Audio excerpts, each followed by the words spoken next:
Hello, welcome to another edition of Testing Ain't Easy. I am Mark Skoskevich from My Guru, and I'm here with Stefan. Um, and today we wanted to discuss an article that Stefan sent me. Um, and the article was all about the decline in accountability that have been placed on um, middle schools, elementary schools, high schools since around the 2013 timeframe. And it tells this interesting story that Stefan and I both think it is relevant for anybody, obviously, who is in school right now and thinking about taking a standardized test, because it explores this whole theme about the impact of accountability. And so I'm going to turn it over to Stefan quickly to just briefly explain, the article first, since he's the one that found it and sent it, and then we're just going to have a discussion about the implications for students and test takers.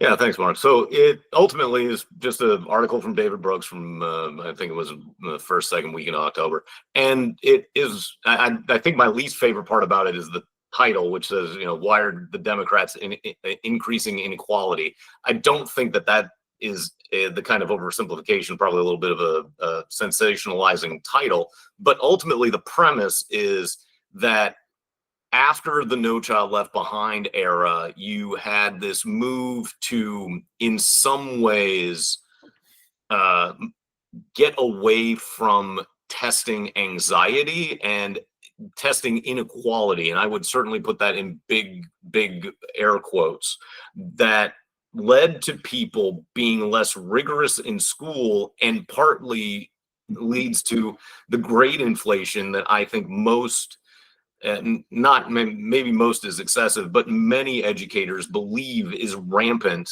in both elementary, high school, higher education, wherein you've got students that are ultimately not being challenged by tests. And I do think that there's this, and I was joking with you before we got on to this, that I can't believe that I'm quoting George W. Bush, but I do believe that there is something to these subtle bigotry of lowered expectations. If you tell people that the tests are optional, shocking, high schoolers don't want to take a test. Shocking, young adults don't want to take a test. But that in the article, Stefan, just because I wanted to break in for a second, I do want to talk more about the types of tests that we usually talk about as standardized tests that you're taking to get into high school or law school. But the article is kind of focused on, like, I'll just use California as an example. In the No Child Left Behind era, like pre-2013, you would take these, every single person in an elementary school would take an exam, and they would report on exactly what the level of, like, reading or math aptitude was. And there was a certain level you needed to reach to be called, like, different namings, but to be acceptable or to be excelling at a certain way, a certain level. No, and then after 2013, they basically just kind of shifted how that kind of process was done in California. And now, whereas a third of the schools were, like, acceptable, now all of a sudden 80% were acceptable. So it's that type of thinking. Well, and what are the tests at the end of the 6th grade or the 8th grade or the 4th grade but a standardized test? It's just that the ones that are thought, that's, again, not all facial tissues are Kleenex, but all Kleenex are facial tissues, kind of thing, right? Yeah. Not all standardized tests are for higher education admissions, but all higher education admissions tests are standardized tests. So I think that part of it is just the notion of what standardized test even means. And there's this kind of albatross that is carried with the connotation that I think is unfair to what testing is supposed to do. At the 4th grade level, it's supposed to make sure that little Johnny can actually read. And there is some accountability for Johnny and the teacher that says, we've got to make sure that that's moving forward.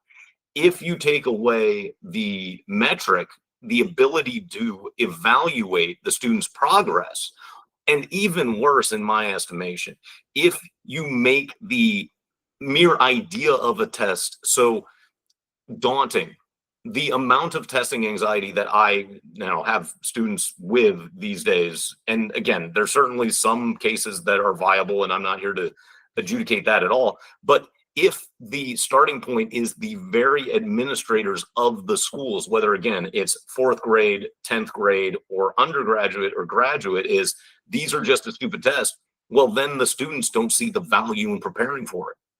It's the value of learning the skills. And then you can take the pride in actually having performed well on it. And there's always going to be this disparity between different skills. And I think that's the thing also, that if we're taking it just to the elementary, middle school, not even high school level, is this notion of every student wanting straight A's. When I was coming up, I had classes I was better at and classes I was worse at. There was not going to be a way that I was getting straight A's when I had to take a foreign language. It just was not happening. So it's that notion of aiming for perfection that keeps people from even wanting to try, because they have that belief that they might fail, and that becomes overwhelming. Yeah, I agree with that. And I also think that I think we would both acknowledge like some of the arguments that lead you away from having higher standards and accountability at the extremes. At least I should say, I personally understand them. Like, I think part of the thinking is, okay, if you're going to be giving a test to all the fourth and fifth graders in a particular elementary school where many of them are extremely poor, dealing with a lot of things at home, they do care, they're trying, but they're really struggling. And the whole process of telling them that they need to take this difficult test and do well on it adds yet another stressor to their life. I mean, that's something to think about, but I think that would need to be considered such an extreme case. And it's, and it's part of life anyway. You'll be evaluated as you get older. So it's also the framing. Even you yourself, you said this difficult test. Yeah, for sure. It's the framing as an obstacle as opposed to an opportunity for you to showcase your abilities. And if you're able to show improvement, the only person that anyone as a student should ever be comparing themselves to is themselves. Were you better than yesterday? Are you better than you were a week ago? Are you better than you were a year ago? If you're comparing to others, then you may fully withdraw from the competition because you don't want to lose. If you're comparing against yourself, as long as you're progressing, you're not losing. And that's where not having the test, again, in your example of truly low income, that may mean that they have a different test, not no test, would be my position. Yeah. And it's interesting. I know the reason why you're so passionate about this topic, you're the one that does all the tutoring for 40 hours or sometimes more a week. And I would imagine you're just coming up against, I don't know what the percentage would be, but more than half the time, the person is just thinking about the test in the wrong way, not as an opportunity to excel, but like a burden to overcome, or something that they really struggle with, that it's a big challenge. And it's more of an opportunity, right, to sort of show what you can do. Improvement is always the goal, right? And if you're going, and if we're talking about and I mean, I'll just use an example of recent times, you can't allow we'll just go with preteen or teenager, and really any child, and I'll even probably take it up to, like, especially for the males of the species, somewhere in the low 20s, to make all of their own decisions. Those decisions are going to lead to nothing but junk food, television, and video games, and they're not going to accomplish anything for 15 years. It's just how it's going to work. That's our species. So you can't allow your high schooler to drive your standardized test for the ACT or the SAT. You just can't. You've got to make sure that they're on top of it. If you're looking at the younger student, what you need to do is make them understand that it's not something to be scared of. It's not something that you need to fear. And there's so much of that online competition. Again, speaking with a student just recently, telling me, I'm caught up in the rankings. Okay, everybody is. We're swimming in data. You make your own choices. What is a good school for you will not necessarily be a good school for the masses.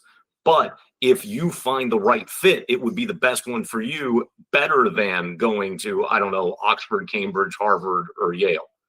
That's the difference. But because, again, of that comparing against others as opposed to thinking about what's actually important for yourself and how do you excel and how do you become uniquely valuable in an era where everything is driving towards conformity, because that's what mass communication does, is it always drives you to conformity, to just what other people want to see out of you. The way that you really excel is by finding your lane and expanding it. So that's what the testing can do. Is you may also find through the necessary, I don't know, chemistry class that you discover you actually did well in that, and that's a skill that you didn't even realize you had. By not testing, or at least applying yourself with the idea of being tested later, you may not even realize what you could be good at. Yeah, but what's interesting, because I hear you talk about this a lot of what you just said for the past 2 minutes kind of feels like, oh, move away from thinking about the challenge of getting a high score into a certain percentile so that you can get into an elite school, and just focus on different paths that might be best for you.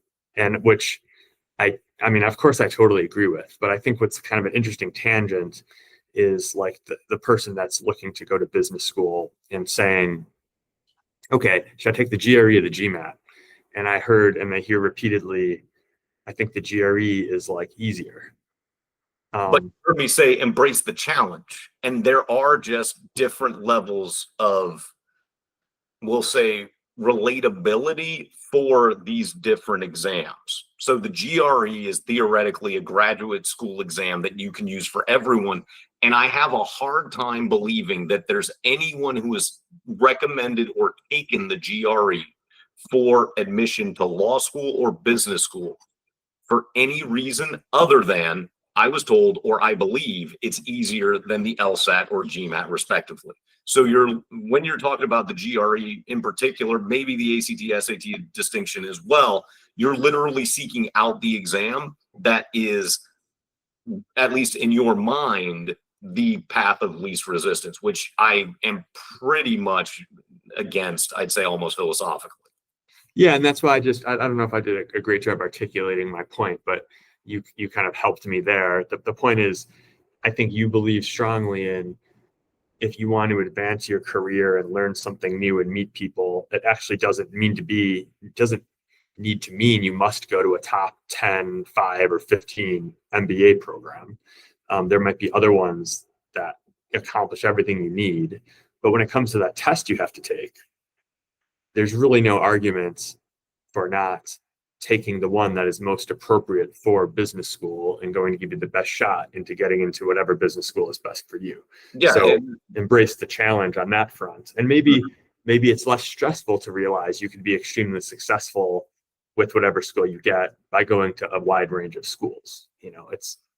And that could help you do better on the test. Yeah. And I mean, the thing that's, and this gets me to being just more weirdly thorough philosophical person on Walden Pond, is you go to learn because you want to be there to learn. And I know that that's not necessarily the philosophical position as at least we'll go with North American position, has been college as job training ground. Not really what it's used for, at least in the classical sense, going back a few hundred years, possibly millennia. What it's there for is to learn about the world and yourself. Now, if you've got, and this is again, finding people who want to go to a top 5, 10, 15 business school, just as an example, right? Why do you want to go there? What is it other than, well, that's a good school? You have to dig deeper in yourself. And again, if you are positioned, to bring it back to the Brooks article, if you're in a position where you are taught early on in your academics that it's okay that you're not perfect at everything.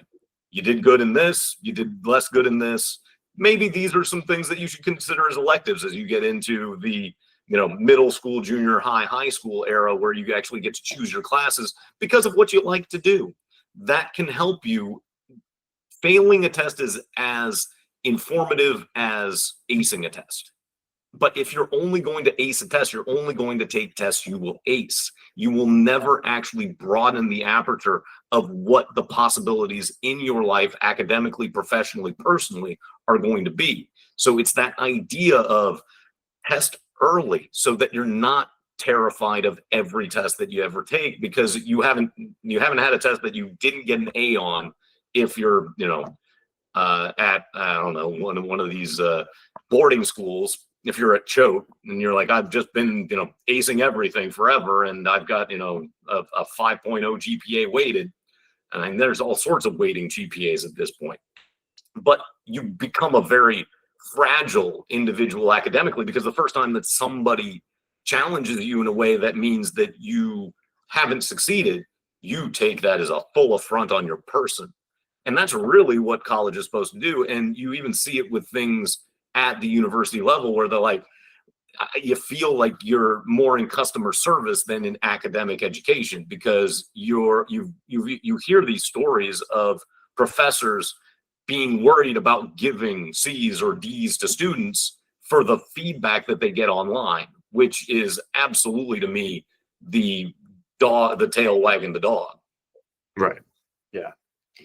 Yeah. I think there's just this, on this podcast that we've been trying to do here, there is this recurring theme of like, that the accountability of the testing process is something that can really benefit you if you just embrace it in the right way. And there's a lot of different opinions or strategies that have been out there over the past 5-10 years trying to make things a little bit more fair and just for people who come from all these different backgrounds. And like, I know I personally I very much support all that, but at the end of the day, a standardized test is just a way to measure what you know, to see what you're ready for. Yeah. And I think, I was able to put together a very nice little logo. And this is the first thing I've ever done with AI that actually worked. So, and it's supposed to be simple, right? Testing is not supposed to be easy. Yes, I will always say ain't, because I'm of a certain age and it has a connotation that only I may remember, but it is supposed to be a challenge. That challenge is what makes the test useful. You don't have a test for things that you know without any sort of challenge. It would just be, it's just entirely, self-congratulatory to do so. So instead, and that's why this thing's called Testing Ain't Easy, that's good. You should go out and find the tests that aren't easy for you. Find the things that you recognize you need to know, which is why, again, coming back to like the GMAT, it tests things that I fully believe, because it's been designed well, are relevant to business school. I worked with a client a while back who actually told me from a business school perspective that he had to have Excel open in all of his consulting meetings because that was where he did math. And I went, oh my God, I would never work with you. Just wouldn't. Because philosophically, you don't understand how the numbers are going to increase and decrease and that sort of thing. I truly am worried about your understanding of how to divide things and conceptualize what's supposed to happen. And then if you're looking at it from an elementary perspective, it is even more so about just those soft skills that get built in your kid, right? And I'm the one without the kid here on this pod, but that notion of teaching your kids that it's okay to not be perfect. You won't be. It's not going to happen. But you're there to support them anyway if you try.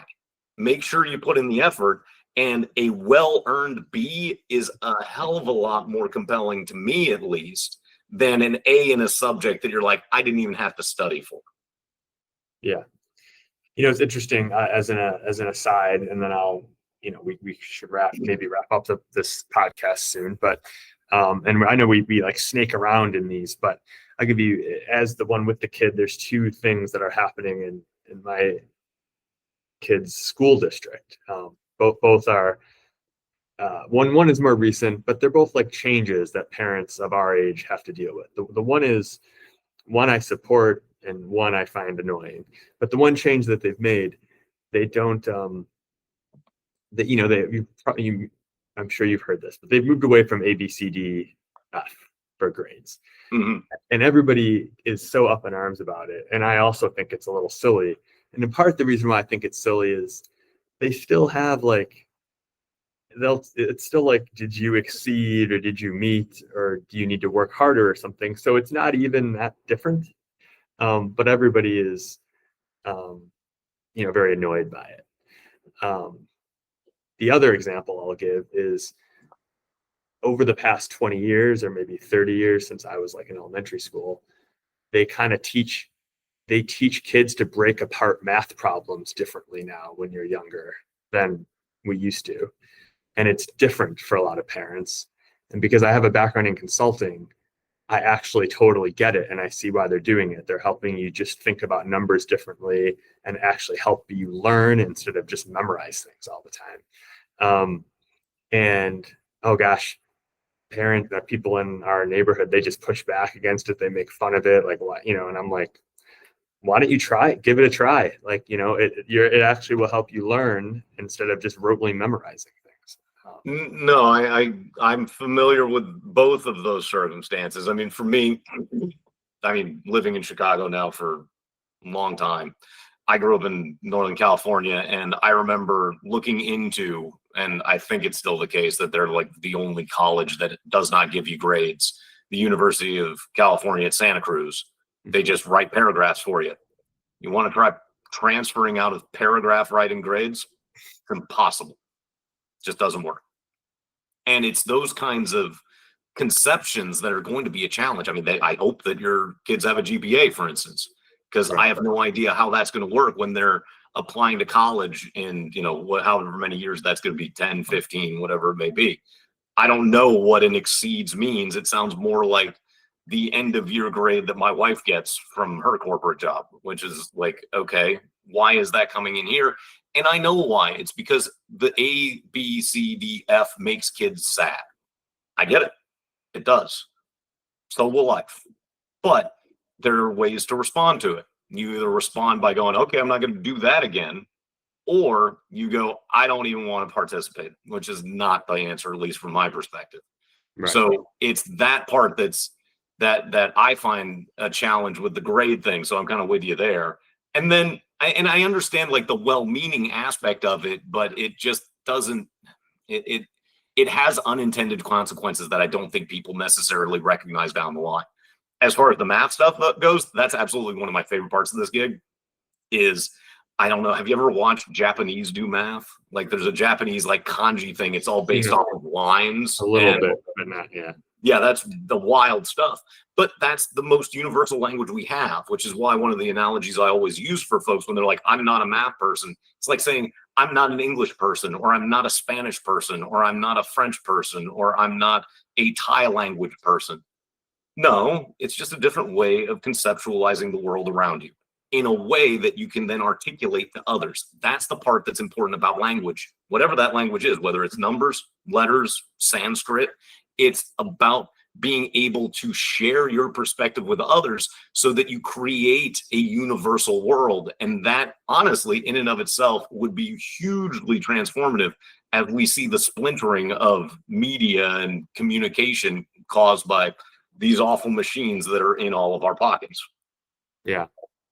Yeah, it's interesting. These conversations are always very interesting, Steph, and I appreciate the time.